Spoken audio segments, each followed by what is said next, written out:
This is the turning point. So, just like always, the mortgage broker connects the family with a lender and a mortgage, making his commission. The family buys a big house. The lender sells the mortgage to the investment banker, who turns it into a CDO and sells slices to the investors and others.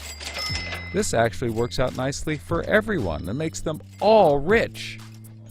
No one was worried because as soon as they sold the mortgage to the next guy, it was his problem.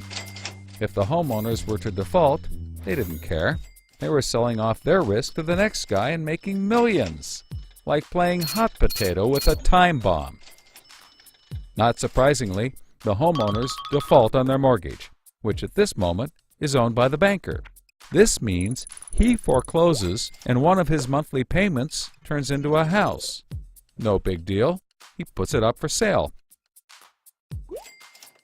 But more and more of his monthly payments turn into houses.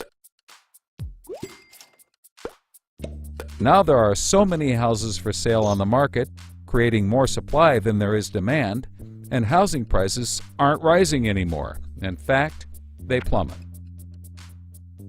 This creates an interesting problem for homeowners still paying their mortgages. As all the houses in their neighborhood go up for sale, the value of their house goes down, and they start to wonder why they're paying back their $300,000 mortgage when the house is now worth only $90,000. They decide that it doesn't make sense to continue paying, even though they can afford to, and they walk away from their house. Default rates sweep the country, and prices plummet. Now the investment banker is basically holding a box full of worthless houses. He calls up his buddy the investor to sell his CDO, but the investor isn't stupid and says, no thanks. He knows that the stream of money isn't even a dribble anymore. The banker tries to sell to everyone, but nobody wants to buy his bomb.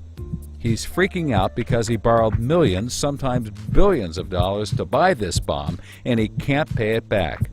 Whatever he tries, he can't get rid of it. But he's not the only one. The investors have already bought thousands of these bombs. The lender calls up trying to sell his mortgage, but the banker won't buy it, and the broker is out of work. The whole financial system is frozen, and things get dark.